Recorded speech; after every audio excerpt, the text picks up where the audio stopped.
2부부터 이어서 진행하겠습니다. 착한 임대인 세액공제 적용기한 연장, 코로나19 상황 등을 감안하여 상가 임대료 인하액에 대한 세액공제 적용기한을 1년 연장합니다. 22년까지였는데 23년까지 연장했습니다. 해당 세액공제는 상가임대차법상 부동산 임대사업자가 소상공인에 대한 임대료 인하액의 70%, 종합소득금액 1억 원 초과 시 50%를 세액공제하는 제도입니다. 개정 내용은 2023년 1월 1일 이후 발생하는 소득분부터 적용됩니다. 매입자 발행 계산서 제도 도입, 납세자 권익 보호를 위해 면세 재화 공급 시에도 매입자가 세무서 확인을 받아 계산서를 발행할 수 있는 제도가 신설됩니다. 이제 과세 품목인 전자세금 계산서뿐 아니라 면세 품목인 전자계산서도 매입자가 발행할 수 있게 됩니다. 개정 내용은 2023년 7월 1일 이후 재화 용역 공급분부터 적용합니다. 해외 우수 인력에 대한 세제 지원 확대, 해외 우수 인력의 국내 유입을 촉진하기 위한 세제 지원을 강화합니다. 외국인 근로자 단일 세율 특례 적용 기한 확대, 5년에서 20년으로 확대되었고요. 외국인 기술자 및 내국인 우수 인력 국내 복귀자 소득세 감면 기간이 5년에서 10년으로 확대되었습니다. 개정 내용은 2023년 1월 1일 이후 국내에서 최초로 근로를 제공한 분부터 외국인 단일 세율 특례의 경우 2023년 1월 1일 이후 발생하는 소득분부터 적용됩니다. 벤처기업 스톡옵션 세제 지원 강화, 벤처기업의 인재 유입을 지원하기 위해 스톡옵션 행사이익에 대한 비과세 한도를 상향하고 분할 납부 대상이 확대됩니다. 스톡옵션 행사이익 비과세 한도를 연간 5천만 원에서 2억 원으로 대폭 상향하고 누적 한도도 5억 원으로 신설하였습니다. 코스닥 코스피 상장 벤처기업 임직원의 스톡옵션 행사이익에 대한 근로소득세 5년간 분할 납부가 허용됩니다. 현재는 비상장과 코넥스 상장 벤처기업에 대해서만 적용되고 있으며 이 대상이 확대된 것입니다. 개정 내용은 2023년 1월 1일 이후 스톡옵션을 행사하는 분부터 적용합니다. 주택임대소득 과세 고가주택 기준 인상, 1주택자의 임대소득으로 과세되는 고가주택 기준을 종합부동산세 기준과 동일하게 기준시가 9억 원에서 12억 원으로 인상합니다. 개정 내용은 2023년 1월 1일 이후 발생하는 소득분부터 적용됩니다. 2월 결손금 공제한도 상향, 일반 기업에 대한 과도한 공제 한도를 합리화하기 위하여 일반 기업의 2월 결손금 공제 한도를 상향하였습니다. 일반 기업의 2월 결손금 공제 한도를 각 사업년도 소득의 100분의 60에서 100분의 80으로 상향하여 적용합니다. 중소기업에 대해서는 현재 최고 우대 수준인 100%를 유지합니다. 2023년 1월 1일 이후 개시하는 사업연도분부터 적용됩니다. 송금에 산입되는 기부금의 명칭 설정, 기부금 제도에 대한 납세자의 이해도 및 편의를 제고하기 위하여 송금에 산입되는 기부금의 명칭을 구분하였습니다. 기준소득금액의 50% 한도로 송금을 인정하는 기부금을 특례기부금으로 명칭을 설정하였고, 기존 소득금액의 10% 한도로 송금을 인정하는 기부금을 일반기부금으로 명칭을 설정하였습니다. 중간예납 의무 면제 대상 법인 확대, 중소기업의 납세 편의를 제고하기 위하여 중간예납 의무 면제 대상 법인을 확대하였습니다. 중소기업의 중간예납 의무가 면제되는 기준세액을 30만원 미만에서 50만원 미만으로 상향하였습니다. 가업승계 증여세 과세 특례 한도 확대, 가업상속 공제와의 정합성 등을 고려하여 증여세 과세 특례의 한도를 확대하고 사후관리 기간을 단축하였습니다. 과세 특례 한도를 100억 원에서 최대 600억 원으로 확대하였습니다. 가업영유 기간이 10년 이상이면 300억 원, 20년 이상이면 400억 원, 30년 이상이면 600억 원입니다. 기본공제도 확대하여 5억 원에서 10억 원으로 확대하였습니다. 사후관리 기간도 7년에서 5년으로 단축하였습니다. 대표이사 취임기한 증여일로부터 5년 내에서 3년 내로 단축하였습니다. 가업승계 시 상속증여세 납부유예제도 신설, 중소기업의 경우 가업승계 시 가업 상속공제 방식 상속 또는 가업승계 증여세 특례, 증여와 납부유예 방식 중 선택할 수 있습니다. 대상 기업은 중소기업이고요. 적용 방식은 가업승계를 받은 상속인, 수증자가 양도상속 증여하는 시점까지 상속증여세 납부유예가 적용됩니다. 상속인, 수증자가 재차 가업승계 시 계속 납부유예가 적용됩니다. 사후관리 관련 고용지분유지 요건 적용, 업종유지 요건 면제입니다.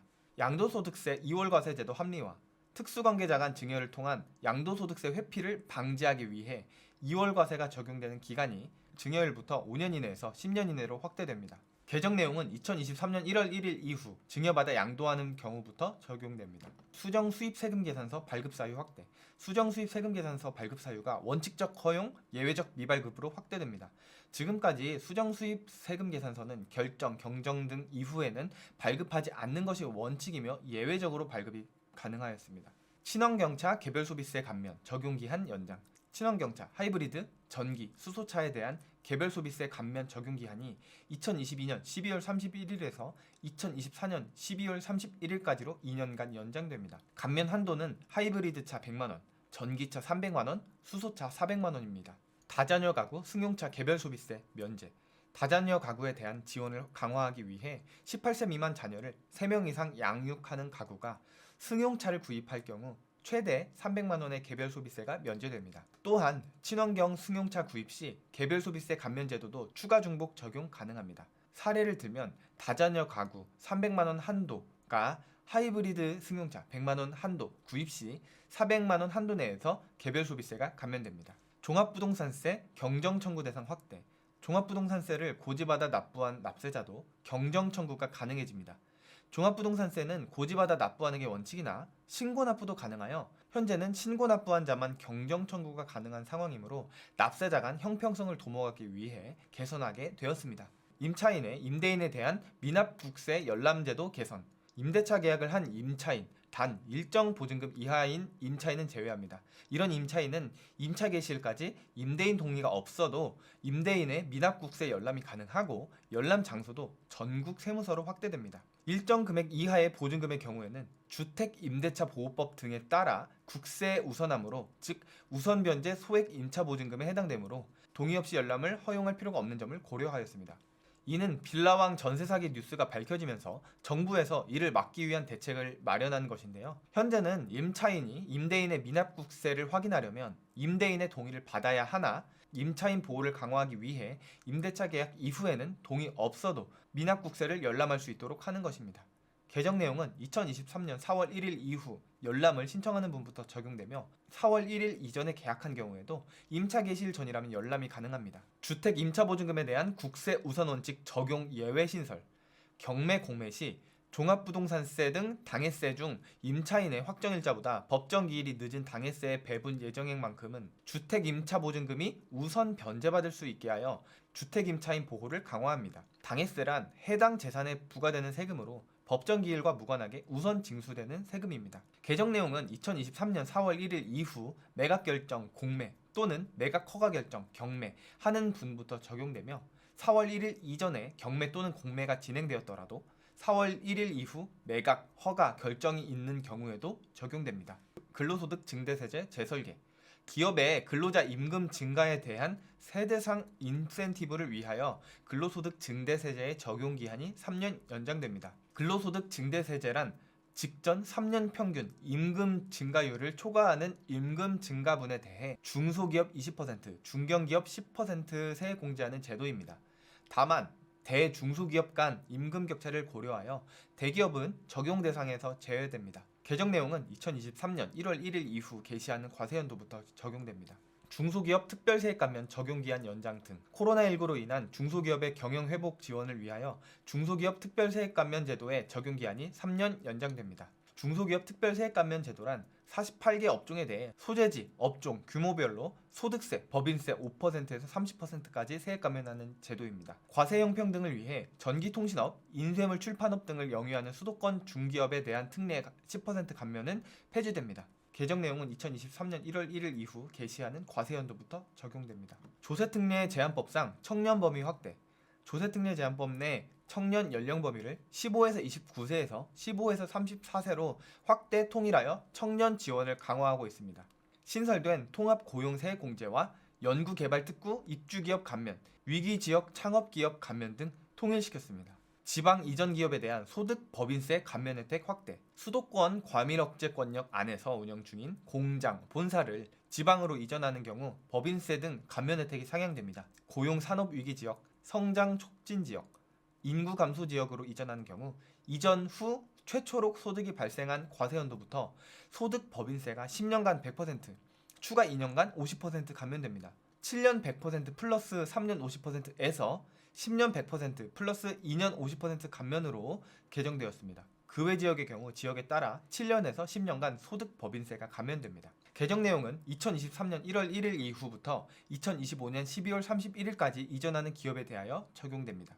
영상 콘텐츠 제작비용 세액공제 확대. 영상 콘텐츠 제작비용 세액공제 적용 대상에 온라인 동영상 서비스인 OTT를 통해 시청에 제공된 비디오물이 포함됩니다. 영상 콘텐츠 제작 활성화를 위해 기존의 세액공제가 적용되던 TV 프로그램 영화에 더해 OTT를 통해 제공되는 영상 콘텐츠가 공제 대상에 추가됩니다. 또한 영상 콘텐츠 제작 비용 세액공제 제도의 적용 기한이 2022년 12월 31일에서 2025년 12월 31일까지로 연장됩니다. 개정 내용은 2023년 1월 1일 이후부터 지출되는 영상 콘텐츠 제작 비용에 대해 적용됩니다. 여행자 휴대폰 자진신고 시 관세 경감액 한도 인상, 납세자의 자진신고를 유도하기 위하여 관세 경감액 한도를 15만원에서 20만원으로 인상합니다. 지금까지 여행자 휴대폰 자진신고 시 15만원 한도 내에서 산출된 세액의 30%를 경감받을 수 있었습니다.